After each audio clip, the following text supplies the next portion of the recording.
To get your virtual 212 card, start by going to the Card tab in your app. Once you're there, select the type of card you want. In this case, choose the virtual option.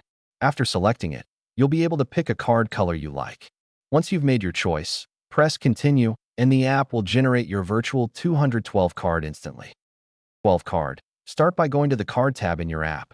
Once you're there, choose the type of card you want: virtual, physical, or single use. Getting a virtual 212 card. Open the Card tab, select Virtual, choose your preferred color, and press Continue. Your virtual card will be generated instantly and ready to use. Ordering a physical 212 card. Open the Card tab, select Physical, then choose your delivery address. Once you confirm, your physical card will be ordered and sent to you. Getting a single-use 212 card.